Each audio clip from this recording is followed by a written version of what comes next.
Hello, and thank you for your interest in the wedding cake agreement. This is just a short little contract, 2 pages, but there's a lot packed in here, so let me just get started. You'll see down here that it says Master Contract, and what you're going to want to do is make a copy of this every time. So you can see here, let me just move this down a little bit. You can see here if you click this little arrow down, you can duplicate it. And so now that you have a copy of Master Contract, because you always want to keep that Master Contract nice and clean, and you're going to rename it, and you're going to call it by the name of the wedding, Smith-Jones Contract or whatever. So let's say that you're on the Smith-Jones contract, and I've highlighted everything in green that should be your business name. So you'll just go in here, you'll quickly go up here, and you'll take this off, and you'll put your business name there, okay? So I'm just going to put that back. And then you will just simply insert the name of the bride, the name of the groom, their phone, and if you're dealing with a mother or mother-in-law, their name and phone, the date, the name and address of the venue, all these specific details that you need to know. And if you come over here to the day of the week and you click this, this opens up, and you can just quickly choose which day. Delivery time. Anytime you see a little arrow, that'll tell you that there's some options there for you. So for the wedding cake, you have all these options for the different tiers and for sheet cakes. So for example, this is the size of the tier, 4-inch, 5-inch, 6-inch, and so on. And over here, your sheet cake, you're just going to put, is it a double barrel, yes or no? If it's round, square, or heart. And the size of the tiers if it's going to be a sheet cake as well. So also here you're going to make a note on each tier what the flavor is, the icing flavor, the filling, if it's got fondant, if it's got extra pieces on it, fresh flowers. This is just a place for you to make notes on exactly what's going to be happening. Now I put this in here, cut lines on sheet cakes, because I think that's just a very important thing that you should do and make sure that they use all their cake and that they have enough. If you're doing a groom's cake, you have exactly the same options. Here's some information on equipment. If they're going to return it, you put in the date here. If you click it, it will bring up a date picker. Same here. The security deposit, the person responsible to return it and their phone, and all the description about just various things that it's important for them to know about you as a bakery. So about color matching and trying to make sure that they understand that this is an art, and that if you're going from a picture or an inspiration, it's still going to be a unique piece.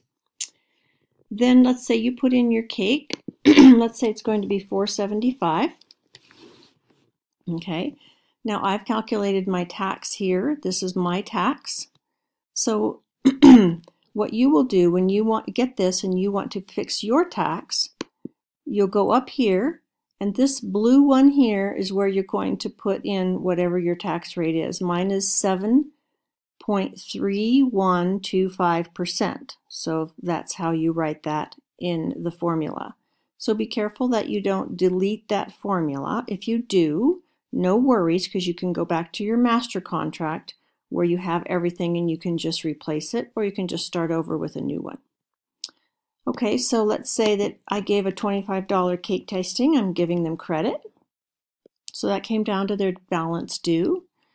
There was they didn't decide to rent any equipment. They need to give me a non-refundable deposit. I have set this at 50%. Okay, so you can see here that it says 0.5. If yours is 0.25, 25%, just 0.25, put that up there. So you'll have to fix that. Okay, and then the deposit is upon booking. Then that will automatically calculate your balance due. If whatever this is, it will take it away from your total and the balance due. And then the balance due, I have 1 month prior. If you have 2 weeks, just go up there, change it the way you like it. And then again, it's a date picker, so you can actually say So if it's August or something, you're going to go, okay, it's way up here in August, and it's for an wedding on the 8th of September, you're going to say the 8th of August is when it's due. Okay, so here are all the terms and conditions, which I won't go through, but if you want to change any of it, you just click on it, and then you can open this up and change anything you like in here. But I think that you're going to find that that's pretty much everything that you might need to consider and have. Okay, so then the very last thing is their signature. You're going to print your name here. You're going to put Miss Baker and your date that you're signing it.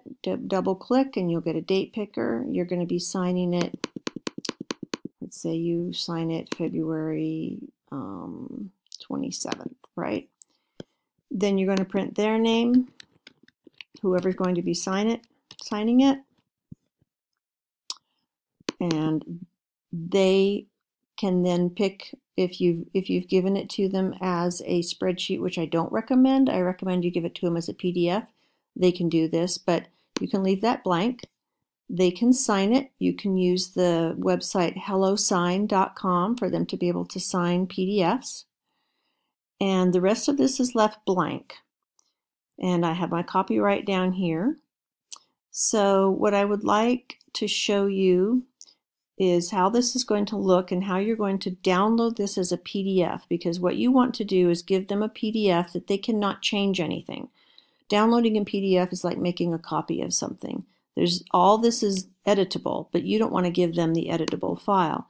So you're going to download as a PDF, and then when you click that, that'll save that to whatever file on your computer that you have. I'm hoping that you have a little file folder with that bride and groom's wedding information.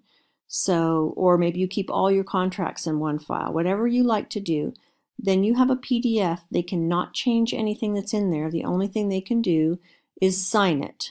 They can also print it and sign it if you like. They should be able to date it through HelloSign. And that is pretty much the extent of it. I'm going to show you really quickly how it looks when it's going to print. So you go down here to print. And so this is the first page. This is the second page. And so it's really compact. It's only 2 pages, but it has everything that you are probably going to need. But it is customizable in case there's something there that you want, or if you don't like the way I've written certain things, especially in the terms and conditions, then you can fix it. You will not need to go in here and put in your business name. I've highlighted all those places in green that you need to put in. And if you have any questions, you can certainly email me. I'm going to put my email down here. I haven't done that yet, but I will. And I hope that you find this contract useful. Thank you.